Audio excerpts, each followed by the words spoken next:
We've been on this property for 3 years. It's 191 hectares. We've signed up a contract for another 3 seasons here, and we're 50-50 share milkers on this property.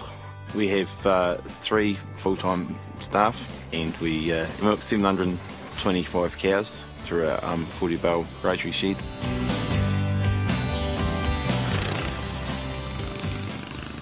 My family owned a dairy farm, and so I pretty much grew up on a dairy farm all my life, and got to the stage where once I left school I sort of was looking for other things to do.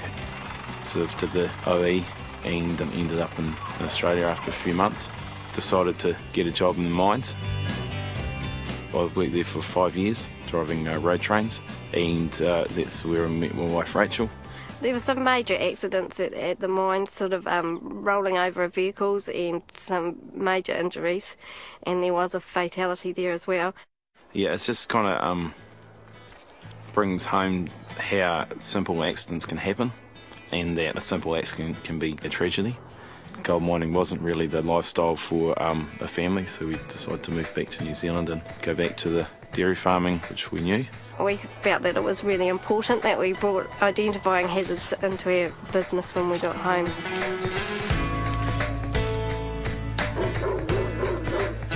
One of the main things that we look at for productivity is, of course, milk production. So we're looking at growing grass efficiently so that we are feeding our cows really well so that we're getting the milk production, and looking at our staff working efficiently so that we can produce the end result. It's really important that our staff know how to approach a job, the right way of doing it, so that they are going to do it safely.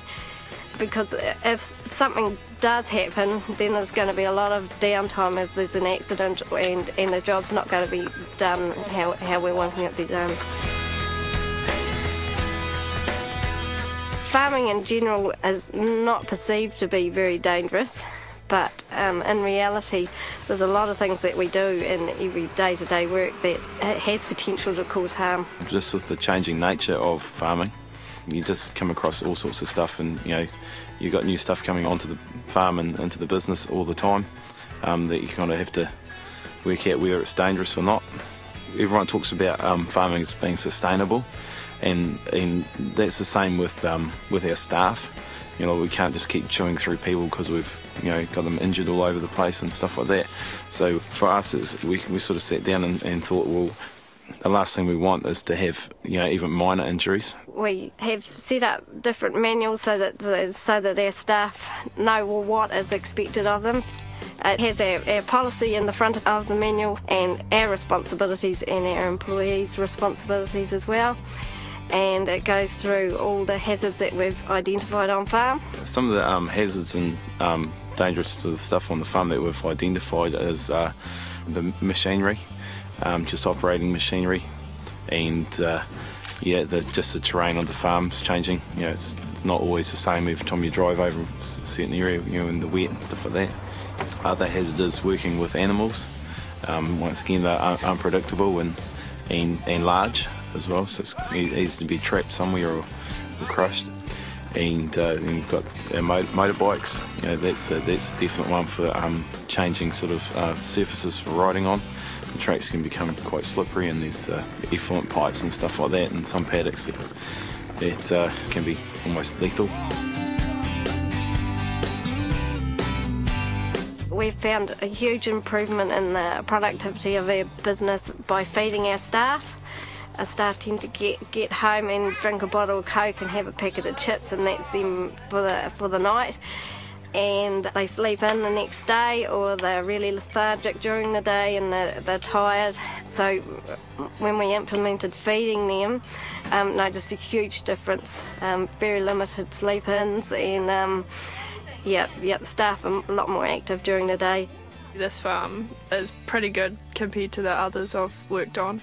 Everything is all written down and you have set procedures to follow and all that, whereas a couple of other farms I've worked on are just more blasé, I guess. We started looking at our staff's hours and making sure that we do timesheets so that we can see how many hours are being done. I suppose we're looking at it more comparable to a town job, so that the hours weren't so daunting. It's kind of one of those jobs where there's never a finish point, so you sort of just kind of keep going, and you're taking breaks when you can get them, and you can become quite tired. I think a 6 and 2 roster, 6 days on and 2 off, is a very good roster. Quite often the dairy industry has rosters of 11 days on and 3 off, and 8 days on and 2 off is also quite common. So 6 and 2 definitely attracts staff to apply for the positions. We have regular meetings, at least monthly, and in these meetings we bring up health and safety and any hazards that staff have come across over that time, so that we can look at changing the way we're doing things. Everyone's involved in the decision-making process. Hayden and Rachel take opinions from each of us to come up with the best solution, the best idea, the best practice to go forward with next. We're all very involved with what happens here. Because of the health and safety procedures put in place on this farm, I feel more aware of all the hazards that's going on around me and the consequences of my actions and everyone else's actions. They look after the staff, try and give the staff enough time off and all that, and they try and keep the place as safe as possible for all involved.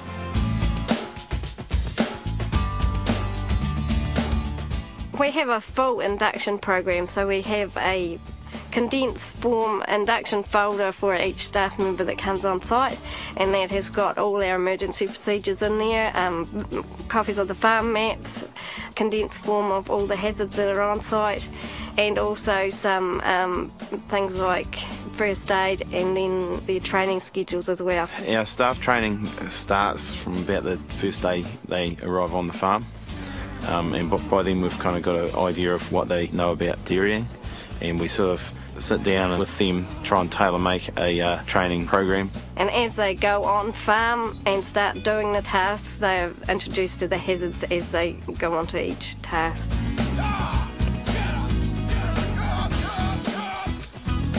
They make you feel safe with everything you do. They would never ever force you to do anything you didn't feel comfortable doing.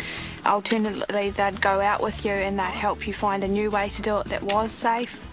They actually have an induction folder where it has all the farm, and then they've got a procedures manual of everything the way they do it, so then there's no confusion because everyone does things different ways on different farms, and get shown the health and safety manual so you feel fully aware of everything that goes on here. You wouldn't go out and do anything without having a supervisor with you until you were competent in the process of what you were doing. Lots of courses like chainsaw courses, first aid courses. The training courses are really important if you're in for the long haul. If you're here to go and try and get right to the top, then you need to know all this information. For Hayden and I, it's really important that we are safe and our children are safe, and staff as well, so that we can really help prevent and raise awareness of any accidents that are likely to happen on farm. Having a mindset of health and safety is the key. It's good for us in the way that we can have that confidence that that things are going to be going right out on the farm, or should be. It's good for our staff that they know that they're being looked after and protected in their employment. The health and safety here has made my thinking that this is the way forward for farming. This is going to be what you're going to have to do for modern day farming. Every year to every second year we turn someone out of this place who can go on and manage a farm. We don't have the role for them here, but if they can take what they've learned about health and safety away with them, it's going to make their job better, and that just gives us a bit of satisfaction as well.